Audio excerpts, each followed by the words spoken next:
Olá, vamos à nossa quarta lição sobre o livro de Jonas, que, como eu disse para vocês, faz parte de um estudo que fizemos na Escola Bíblica Dominical da nossa igreja, Igreja Batista Bíblica em Valparaíso, aqui em Santo André, São Paulo. Antes de iniciarmos esse estudo, eu gostaria de fazer uma oração para que nós possamos realmente entender a palavra de Deus, que o Espírito Santo de Deus abra a nossa mente, o nosso coração, para entendermos aquilo que Ele quer que nós aprendamos hoje. Vamos orar. Senhor Deus, muito obrigado, Senhor, porque nós estamos aqui, porque temos a liberdade de falar da Tua palavra. E eu te peço agora, Senhor, que o Senhor abra, Senhor, o coração, a mente, Senhor, a nossa mente, a minha mente, o meu coração, a minha boca, que realmente aquilo que vem de Ti, Senhor, possa ser falado aqui, Senhor. E que cada pessoa, Senhor, possa compreender as lições que o Senhor tem para a sua vida. É isso que eu te peço em nome de Jesus. Amém. Bom, nossa lição de hoje começa lá em Jonas, capítulo 1, versos de 7 a 10. Mas antes disso, vamos relembrar um pouquinho o que nós falamos na última aula, né? Nós vimos que Jonas, ele tinha companheiros de viagem e que eles foram atingidos pela desobediência de Jonas. Eles também enfrentaram a tempestade juntos com Jonas. E cada um deles teve reações diferentes da reação de Jonas. Nós vimos que os marinheiros, eles buscaram os seus deuses, eles agiram, né? E enquanto isso, Jonas estava num sono anestésico, num sono profundo, sem qualquer tipo de reação, na verdade, querendo fugir da tempestade através do sono, né? E nós vimos que, na verdade, os nossos pecados, a nossa desobediência afeta pessoas à nossa volta.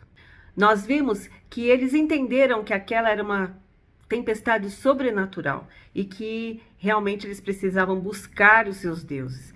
Nós vimos que essas orações deles não funcionaram, né? E aí eles começaram então a buscar a causa daquela tempestade. E eles foram fazer o quê? Lançar sortes. Então vamos ler aqui em Jonas capítulo 1, o verso 7 a 10. Diz assim: Então os marinheiros combinaram entre si: Vamos lançar sortes para descobrir quem é o responsável por essa desgraça que se abateu sobre nós. Lançaram sortes e a sorte caiu sobre Jonas. Por isso lhe perguntaram: Diga-nos, quem é o responsável por essa calamidade? Qual é a sua profissão? De onde você vem? Qual é a sua terra? A que povo você pertence? Ele respondeu: Eu sou hebreu, adorador do Senhor, o Deus dos céus que fez o mar e a terra. Então os homens ficaram apavorados e perguntaram: O que foi que você fez? Pois sabiam que Jonas estava fugindo do Senhor, porque ele já lhes tinha dito. Vejam que interessante, né? Quando a tempestade vem, precisa-se achar qual é a causa da tempestade. E é bem natural que quando tempestade sobrevém à nossa vida, a gente busque quem é o culpado. E, de preferência, que esse culpado esteja bem longe de nós. O pecado está sempre no outro, né? Ah, o meu marido deve ter feito alguma coisa errada para estar dando tudo errado. Ah, isso é o governo, enfim. Alguma coisa externa a mim. Nunca você busca olhar para você mesmo. Então aqui nós vimos que esses marinheiros, eles quando lançam a sorte, eles querem saber quem é que fez alguma coisa errada, né? Nenhum deles parou para pensar assim: nossa, será que eu fiz alguma coisa errada, né? Que esteja merecendo isso. E essa é outra questão também. Nunca nós consideramos que a gente mereça uma tempestade, né? Ah, não, eu não estou vivendo essas consequências por conta de algo que eu cometi. Afinal de contas, eu não sou tão terrível assim. Eu sou uma pessoa boa. Eu não posso estar sendo alvo da ira de Deus. Mas a verdade é que todos nós somos pecadores e em Adão todos nos tornamos alvos da ira de Deus. Então, é muito difícil a gente buscar salvação, buscar arrependimento, reconhecimento como pecador, se na verdade a gente considera que a gente é uma boa pessoa, que a gente não precisa disso, né? Porque a gente olha para certas atitudes que nós temos, de generosidade, de bondade, de ser um bom cidadão, uma pessoa amorosa, mas nós esquecemos, não consideramos a nossa natureza pecaminosa que nós herdamos de Adão e que é alvo da ira de Deus e que, portanto, para que nós possamos ter essa natureza transformada, receber um novo coração do Senhor Jesus, nós precisamos nos arrepender, nós precisamos pedir essa salvação ao Senhor, porque é dele que vem a nossa salvação. Então, ao invés de cada marinheiro se prostrar diante de Deus em arrependimento, quando eles descobrem qual que era toda a situação, a sorte foi lançada ali para descobrir quem é o grande pecador que está causando tudo isso. Com certeza não sou eu, deve ser alguma outra pessoa, né? E lançar sortes era um procedimento muito comum no mundo antigo. A descrição literal do texto hebraico desse procedimento dos marinheiros aqui no navio indica que provavelmente eles usaram algum tipo de dado. E o mesmo tipo de dado que os soldados romanos lançaram para dividir as roupas de Jesus, né? Lá em Marcos capítulo 15, verso 24. O povo de Deus também usava um tipo de recurso para obter essa orientação divina. É o Urim e Tumim, que eram pedras que ficavam sob um colete que o sacerdote usava. E isso indicava respostas de Deus, à vontade de Deus. Mas a verdade é que mesmo com esses procedimentos de dados, de pedra, qualquer que seja, Provérbios, capítulo 16, verso 33 diz: a sorte se lança no regaço, mas do Senhor procede toda decisão. Então, esta sorte que é lançada, né, na verdade não é algo que fuja da vontade de Deus, mas Deus é quem faz cair a sorte sobre Jonas. Mas será que ainda hoje nós precisamos de instrumentos para buscar essa vontade de Deus? Né? Dados, formas assim diferentes para isso? Não, com a vinda do Espírito Santo, nós não precisamos mais disso. O Espírito Santo de Deus veio habitar entre nós e ele é quem nos orienta. Então, quando os primeiros diáconos lá na igreja primitiva, né, foram escolhidos, isso já não aconteceu por sorte, mas a Bíblia diz em Atos capítulo 6, verso 5, que o Espírito Santo é quem orientou, por meio dele é que foram escolhidos aqueles diáconos. Agora, com a Bíblia completa, né, os cristãos não precisam mais recorrer a meios especiais para uma revelação divina. Tiago, capítulo 1, verso 5 diz: se, porém, algum de vós necessita de sabedoria, peça a Deus, que a todos dá liberamente e nada lhes impropera, e ser-lhe-á concedida. Então, o Espírito Santo que habita em todos os fiéis, a palavra completa de Deus, que é a Bíblia, ela é quem nos orienta nas decisões, nas coisas que precisamos realizar.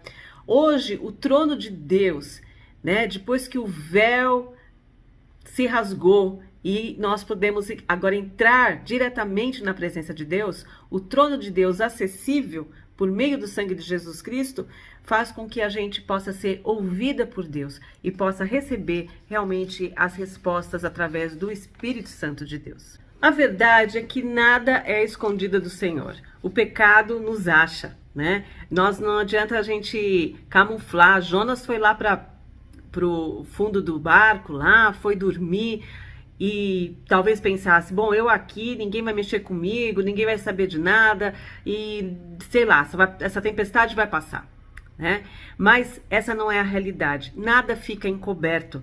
Nós temos lá em Números capítulo 32, verso 23, um versículo que diz: sabeis que o vosso pecado vos há de achar. Então, aquela intenção de Jonas, ela não ia servir para nada. Por isso que na sorte, ali, Deus direciona as coisas para que ele seja descoberto. Teve um outro personagem bíblico que também isso aconteceu, né? Mostra o quanto, não só um, mas vários, mas aqui hoje eu vou falar de Acã, por exemplo. Lá, quando Israel ataca Jericó, e Deus fala para eles, olha, vocês não peguem nada consagrado lá aos deuses, enfim, não peguem nada deles. Mas o que acontece? Alguém de uma tribo pega objetos em Jericó e esconde esses objetos. Ah, ninguém vai descobrir, é tanta gente, milhares de pessoas, imagina, ninguém vai descobrir que eu peguei algumas coisas, né? Mas em Josué, capítulo 7, versículos 11 e 12, Deus fala com Josué. Deus revela a Josué que o povo de Israel, né, todo pecou. Um homem pecou, mas Deus considerava Israel todo como pecador diante daquilo da desobediência. No versículo 10 diz assim: o Senhor disse a Josué: levante-se, porque você está aí prostrado. Israel pecou, violou a aliança que eu lhe ordenei, apossou-se das coisas consagradas, roubou-as, escondeu-as e as colocou junto de seus bens. Por isso os israelitas não conseguem resistir aos inimigos, fogem deles porque se tornaram merecedores da sua destruição. Não estarei mais com vocês, se não destruírem no meio de vocês o que foi consagrado à destruição. Depois de uma vitória estrondosa em Jericó, Josué viu o seu exército perdendo a batalha em Ai. E ele se prostra. Então Deus fala para ele, olha, por que você está aí prostrado? Sabe por que vocês estão perdendo batalha? Porque vocês foram pecadores. No meio de vocês tem alguém, né, que pegou coisas consagradas, como eu tinha dito, me desobedeceu. E enquanto vocês não tirarem isso do meio de vocês, vai continuar. Então Josué, ele chama, né, as tribos para que se apresente. Ele fala, Deus vai indicar quem que é. E dentro de cada tribo, cada família vai aparecer. E isso acontece realmente, né? Josué fez a família de Zinri vir à frente, homem por homem, e Acã, filho de Carmi, filho de Zinri, filho de Será, da tribo de Judá, foi o escolhido. Então Josué disse a Acã, meu filho, para a glória do Senhor, o Deus de Israel, diga a verdade. Conte-me o que você fez, não me esconda nada. E Acã respondeu, é verdade que pequei contra o Senhor, o Deus de Israel. O que fiz foi o seguinte, quando vi entre os despojos uma bela capa feita na Babilônia, 2,4 kg de prata e uma barra de ouro de 600 gramas, eu os cobicei e me apossei deles. Estão escondidos no chão da minha tenda com a prata por baixo. Então, vocês veem, Acã tinha pego esses objetos caros, ele desejou aquilo, levou para a tenda dele, colocou no chão da tenda, mas aquilo foi revelado. Né? O pecado foi revelado. Da mesma forma que o pecado de Davi, quando adulterou com Batseba, foi revelado, né? A mesma coisa aconteceu aqui com Jonas. O seu pecado o achou. E o que eu tenho para dizer para você é que a mesma coisa acontece comigo e com você. A nossa desobediência, ela é colocada à mostra. Não adianta a gente querer esconder, né, aquilo que a gente realmente pratica que não agrada ao Senhor, porque será realmente revelado. Independentemente do que Deus possa ter pensado dos marinheiros e da sorte que eles lançaram, ele mesmo queria que Jonas fosse exposto. Aqui está dizendo, e a sorte foi lançada e a sorte caiu sobre Jonas. Por que o pecado precisa ser revelado? Né? Para ele causar o arrependimento. Deus insistia, antes de devolver o seu favor ao exército de Israel, que eles deveriam colocar aquilo à mostra, porque um israelita tinha pecado, todo Israel havia pecado e era necessário lidar com esse pecado. Eles não podiam simplesmente ao Josué falar, ai Deus, Senhor, perdoa. Não, ele precisava ser exposto, ele precisava aparecer. E o que acontece com Acã é que Acã é apedrejado e é colocado um monte de pedras para que aquilo fosse sempre um lembrete para as futuras gerações, né, do que a desobediência poderia causar. Bom, mas nós vimos lá que Jonas, ele então é descoberto. E você? O que faria no lugar de Jonas quando aquela sorte caísse sobre você? né? Será que você protestaria contra a sorte? Não, acho que vocês jogaram errado esses dados aí. Joga de novo, porque acho que não é bem isso, não. Né? Ou você vasculharia a sua mente para inventar alguma justificativa, alguma negação desesperada, né? Não, olha, sabe o que é, que aconteceu, né? E você iria ali tentar justificar a sua desobediência. Você bancaria, assim, o cara frio que espera só para ver o que vai acontecer, né? Ah, vai, tudo bem, fui eu mesmo, né? Bom, Jonas não fez nada disso. Ele reconheceu na sorte o dedo de Deus. E ele responde: sou hebreu e temo ao Senhor, o Deus do céu que fez o mar e a terra. Jonas, naquele momento, quando perguntam para ele: quem é você? Qual que você faz? O que, né? Vão perguntando tanta coisa para ele. Ele, aqui no verso 9, ele responde: eu sou hebreu, adorador do Senhor, o Deus dos céus que fez o mar e a terra. Vejam que interessante que Jonas de cara declara que o Deus a quem ele teme é o Deus que fez o mar. É o Deus que é responsável por aquela tempestade, né? É esse Deus que eu temo. Então Jonas, ele naquele momento, ele admite, né, que é o Deus dele, que é o criador do mar, o criador da terra. E é esse Deus que ele teme. E quando Jonas admite que ele teme ao Senhor que fez o mar e que fez a terra, esses homens dizem: o que foi que você fez, né? Você veio fugir desse Deus aqui dentro, do Deus do mar. Você veio fugir aqui dentro do mar, né? Porque aqui no versículo 10 diz: pois sabiam que Jonas estava fugindo do Senhor, porque ele já lhes tinha dito. Então Jonas já tinha dito que estava fugindo do Deus dele. E se esse Deus era o Deus do mar e da terra, o que ele estava fazendo ali no barco? Né? Basicamente é isso que os marinheiros perguntam para ele.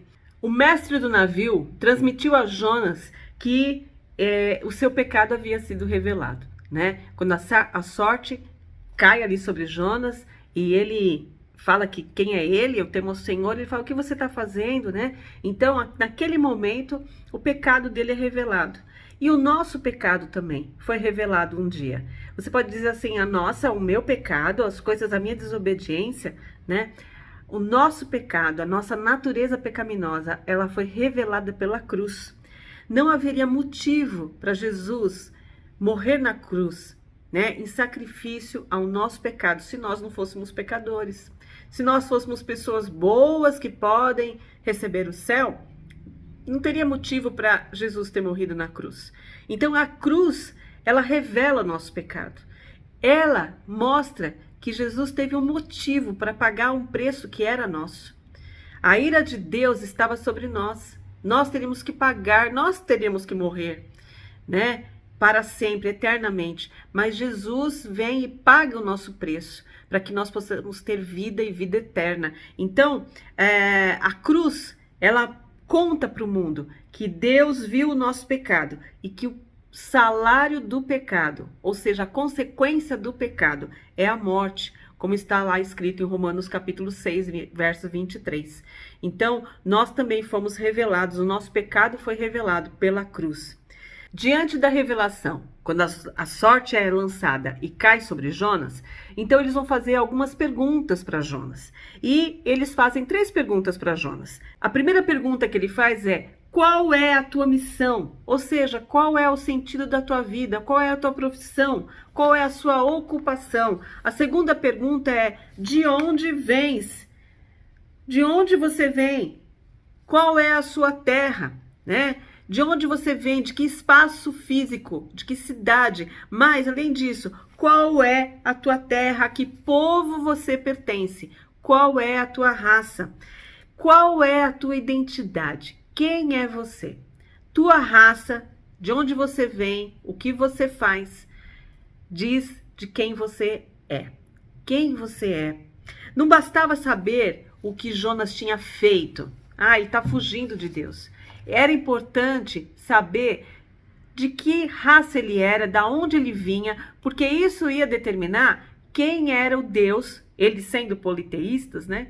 Eles entendiam que dessa forma eles iam descobrir quem era o Deus que Jonas adorava e quem era este Deus que Jonas tinha desobedecido. O objetivo deles era compreender mais sobre esse Deus, né? E o fato de que esse Deus que ficara irado ia querer alguma coisa, e eles precisavam decidir o que fazer, o que eles deveriam fazer. Então, para isso, eles precisavam saber de que raça era Jonas, da onde ele vinha, o que ele se ocupava.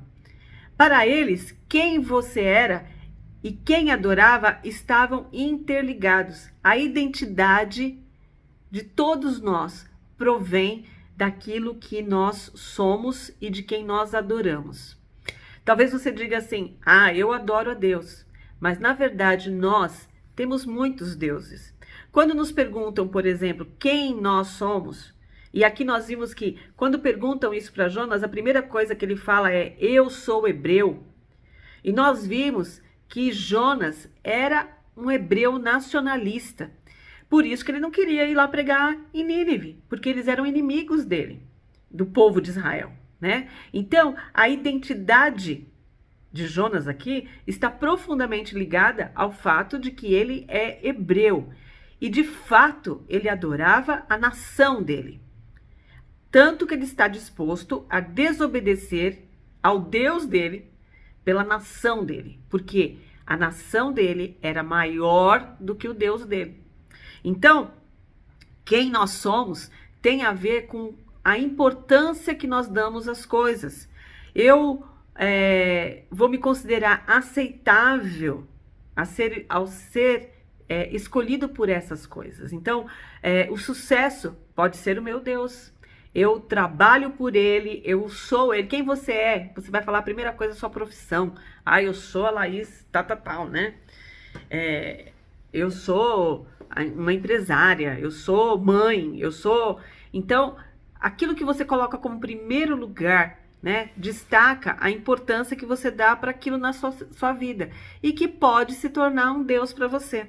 Se nós somos imagem de Deus, se nós fomos criados por Deus, nós fomos criados para ser a imagem de Deus, ou seja, viver para Deus, colocar realmente Deus como primeiro na nossa vida, né?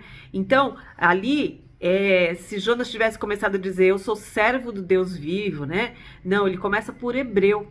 Então, nós somos imagem de Deus, criados para glorificar a Deus, para que realmente nós vivamos para esse Deus. No que você confia? A primeira resposta de Jonas, aqui, quando ele fala que ele era hebreu, ele demonstra que o que ele confiava era na sua nação, na sua lealdade ao seu povo. E isso era maior que a lealdade que ele tinha realmente a Deus.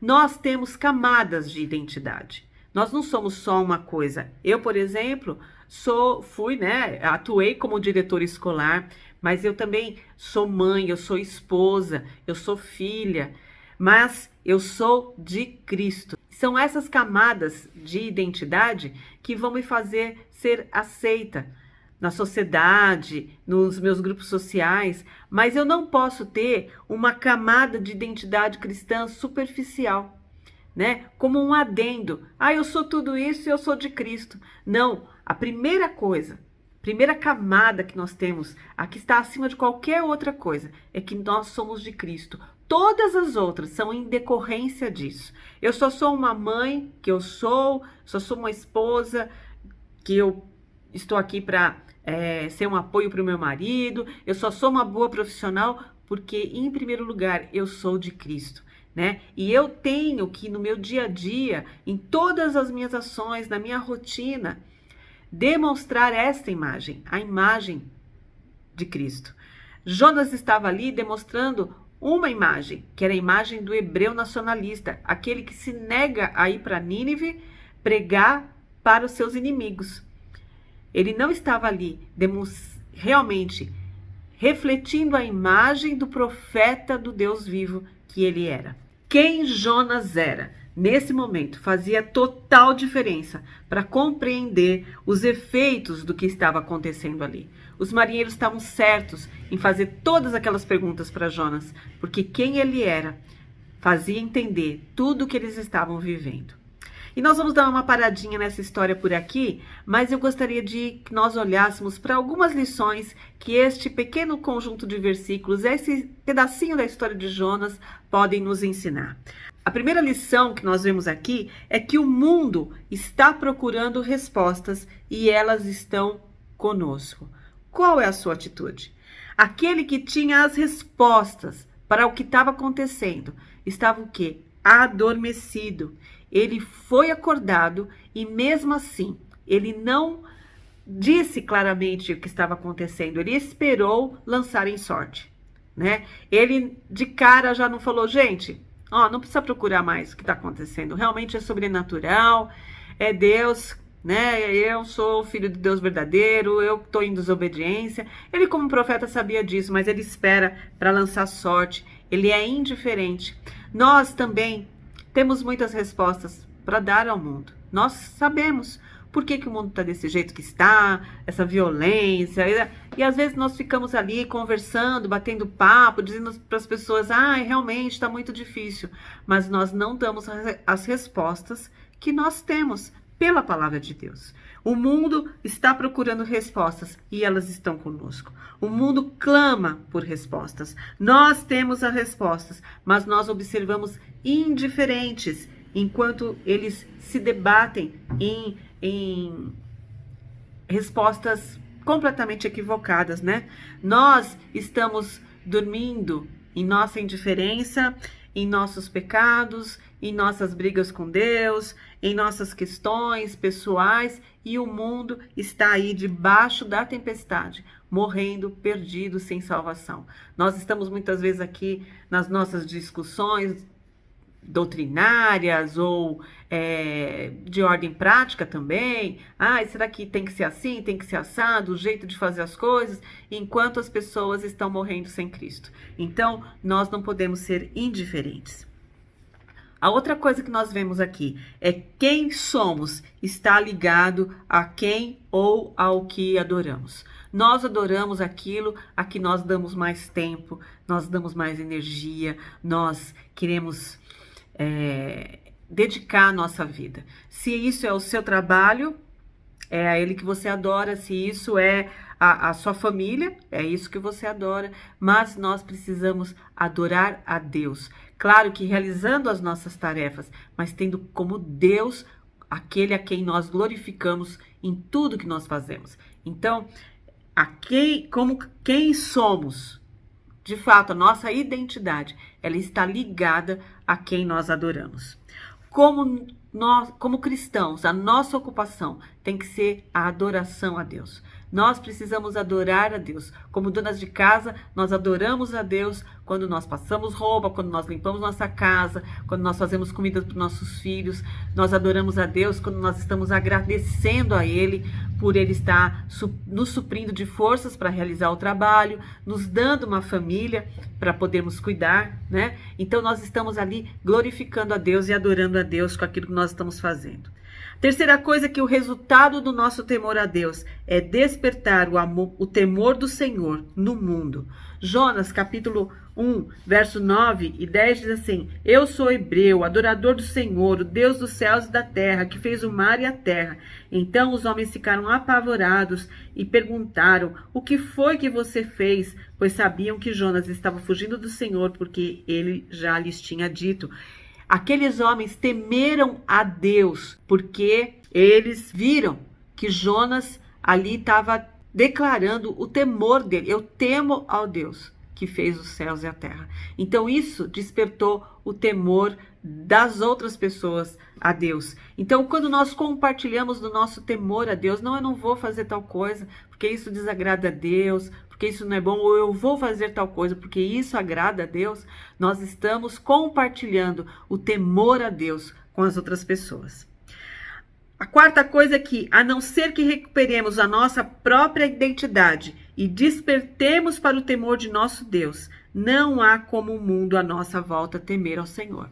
Se a gente não declarar realmente aquilo que acreditamos, se a gente não tiver Deus como o centro da nossa vida, né? E nós estivermos buscando realmente agradar ao Senhor, o mundo não vai ver isso. O que muda as coisas é a convivência com você e a pessoa ver realmente Deus na sua vida, Deus se revelando, teu temor ao Senhor se revelando nas suas ações e você testemunhando. É assim que o mundo conhecerá o temor ao Senhor. A quinta e última lição que nós vemos aqui é que os atos de Deus na vida de seu povo pretendem mostrar ao mundo a verdade sobre ele.